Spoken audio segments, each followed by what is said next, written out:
खुशखबर खुशखबर खुशखबर. सोलापूरकरांसाठी आता मनोरंजन घेऊन आले आहे खुशखबर. लहान चिमुकल्यांसाठी 100 रुपयात 5 खेळणे. यात मिकी माऊस, जम्पिंग जपांग, ड्रॅगन, वॉटर बोट आणि ट्रेन.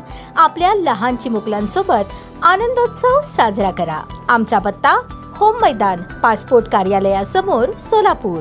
विजापूर रोडवरील हत्तूर ब्रिज जवळ मध्यरात्री घडलेल्या भीषण अपघातात 2 मित्रांचा दुर्दैवी मृत्यू झाला. मैतानमध्ये रहमान मोल्ला ढवळगी वय 48 आणि राजू इमाम साब शेख वय 35 यांचा समावेश आहे. दोघेही सोलापूर येथील सलगर वस्ती येथे राहणारे होते. 2 जून 2026 रोजी पहाटे 3च्या सुमारास ही घटना घडली. रहमान ढवळगी व राजू शेख हे आपल्या तिसरा एक मित्र त्याचा वाढदिवस साजरा करण्यासाठी विजापूर रोडवरील एका हॉटेलमध्ये गेले होते. वाढदिवस साजरा करून मोटरसायकलने सलगर वस्तीकडे परतत असताना हा अपघात घडला. यावेळी माल ट्रक क्रमांक MH13 EP 2340 यांच्याशी समोरासमोर धडक झाली. अपघातात रहमान मौला ढवळगी यांचा जागीच मृत्यू झाला, तर राजू इमाम साब शेख हे गंभीर जखमी अवस्थेत छत्रपती शिवाजी महाराज सर्वोपचार रुग्णालयात उपचारासाठी त्यांना दाखल करण्यात आले. मात्र उपचारादरम्यान त्यांचाही मृत्यू झाला. मयत रहमान ढवळगी यांच्या मागे आई, पत्नी, 3 मुली, 1 मुलगा, 4 भाऊ, 3 बहीण याचा मोठा परिवार आहे. ते सोलापूर जिल्ह्यातील प्रसिद्ध कबड्डी खेळाडू होते. सध्या ते फर्निचरचे काम करत होते. इस्माईल ढवळगी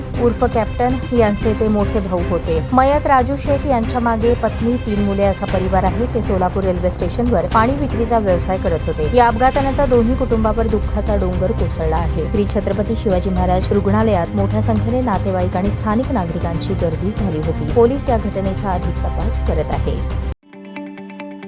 ताज्या बातम्या पाहण्यासाठी प्राईम महाराष्ट्र न्यूज चॅनलला सबस्क्राईब करा.